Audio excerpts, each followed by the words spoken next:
চাঁদপুরের এক খতিব রাসূলুল্লাহ সাল্লাল্লাহু আলাইহি ওয়াসাল্লামকে পিয়ন বলায় একজন তার উপরে হামলা করেছেন এবং অনেকে এটাকে সাহসী কাজ বলেছেন। এই বিষয়ে আপনার মতামত জানতে চাই। চাঁদপুরে আমরা দেখেছি যে একজন খতিব সাহেব যিনি মদিনা ইউনিভার্সিটি থেকে লেখাপড়া করেছেন এবং তিনি উস্তাজুল ওলামা, অনেক বড় মাপের একজন আলেম। তো আমরা ইন্টারনেটের মাধ্যমে দেখেছি ওনার উপরে এই কারণে একটা হামলা হয়েছে। প্রথম কথা হলো, হামলার পরবর্তী সময়ের কথাটা আগে বলি। হামলার পরবর্তী সময়ে উনি আরটিভিতে একটা লম্বা সাক্ষাৎকার দিয়েছিলেন।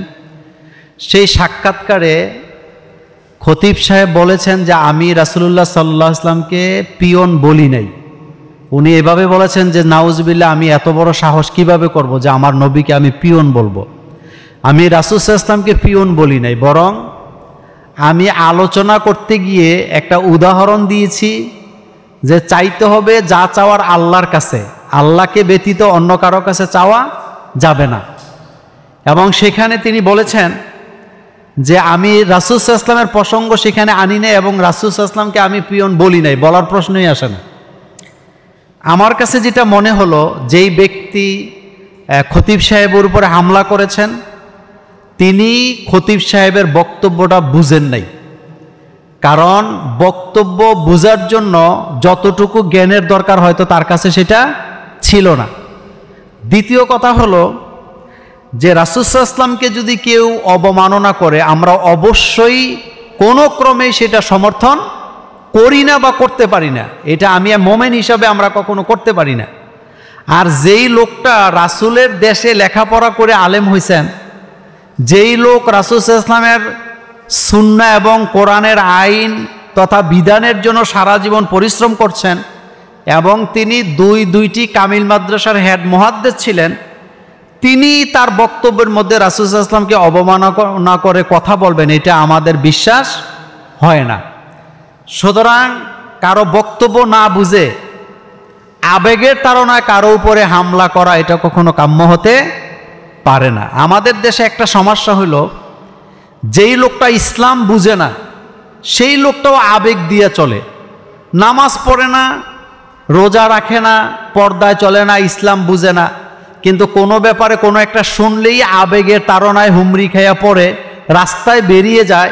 এই ধরনের লোক কিন্তু আমাদের দেশে অনেক বেশি, যার কারণে রাসূলুল্লাহ সাল্লাল্লাহু আলাইহি ওয়াসাল্লামকে যে ওয়েতে ভালোবাসার কথা, রাসূলের জন্য যেটা করলে ভালোবাসা প্রমাণিত হবে ওইটা না করে আমরা কিন্তু নিজেরা ভুল ভ্রান্তির মধ্যে ছড়ায়া যাই।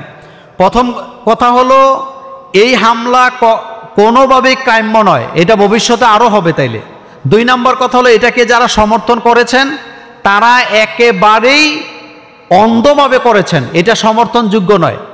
আর যিনি হামলা করেছেন তিনিও বলেছেন যে আমি এটা ভুল করছি, আমার এটা ভুল হয়েছে, আমি আইন হাতে তুলে নিয়েছি। তবে সবচেয়ে মজার ব্যাপার হলো, যেই আলেমের উপরে হামলাটা হয়েছিল সেই আলেম কিন্তু হামলাকারীকে মাফ করে দিয়েছে। আপনারা দেখছেন কিনা জানি না, তিনি বলছে আমার কোনো ক্ষোভ নাই, রাসূল সাল্লাল্লাহু আলাইহি ওয়াসাল্লাম রক্ত দিয়েছে ইসলামের জন্য, আমারও একটু রক্ত ঝরলো, এতে আমার কোনো কি নাই, দুঃখ নাই, কষ্ট নেই, আমি হামলাকারীকে মাফ করে দিয়েছি। আমরা জাতিকে এতটুকু বলবো যে কোনো বিষয় না বুঝে কারো উপরে হামলা করা যাবে না, এটা অন্যায়।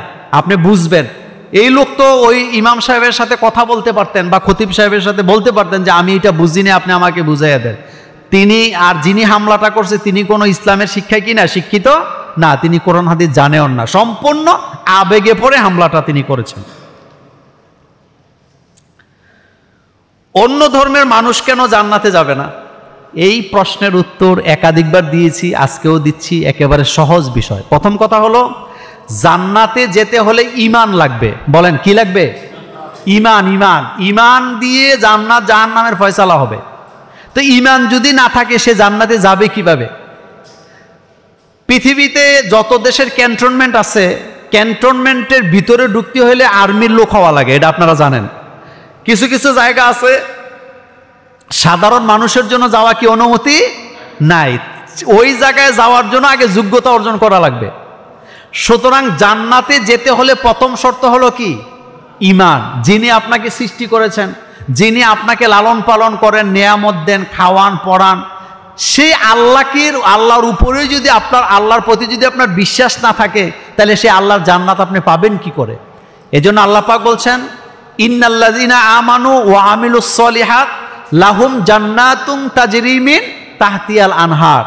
যারা ঈমান আনবে এবং কি করবে, আমলে সলে করবে। তাহলে প্রথম হলো ঈমান আর 2 নম্বরে হলো আমলে সলে। এই দুইটা যারা করবে তারা জান্নাত পাবে। এখন আপনি ঈমানও আনলেন না, আমলে সলেও করলেন না, আপনি জান্নাতে যাবেন কিভাবে? জান্নাতে যাওয়ার শর্তই তো আপনি পূরণ করতে পারেন নাই। আরেক আয়াতে আল্লাহ পাক বলছেন ওয়ামা খলাকতুল জিন্না ওয়াল ইনসা ইল্লা লিয়াবুদুন। আমি মানুষকে সৃষ্টি করেছি আমার গোলামি করার জন্য। সুতরাং জান্নাতে যেতে হলে আগে কি লাগবে? ঈমান লাগবে। আমানতু বিল্লাহি ওয়া মালাইকাতিহি ওয়া কুতুবিহি ওয়া রুসুলিহি ওয়াল ইয়াউমিল আখির ওয়াল কদরি খাইরিহি ওয়া শাররিহি মিনাল্লাহি তাআলা ওয়াল বা'সি বাদাল মাউত। আশহাদু আল্লা ইলাহা ইল্লাল্লাহ ওয়া আশহাদু আন্না মুহাম্মাদান আবদুহু ওয়া রাসূলুহু।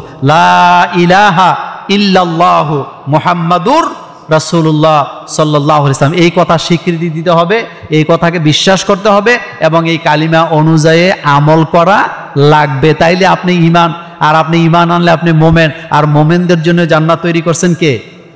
আল্লাহ পাক। সেজন্য কেউ যদি গোপনেও ঈমান আনে সেও কোথায় যাবে? জান্নাতে যাবে। কিন্তু ঈমান আগে কি করতে হবে? আনতে হবে।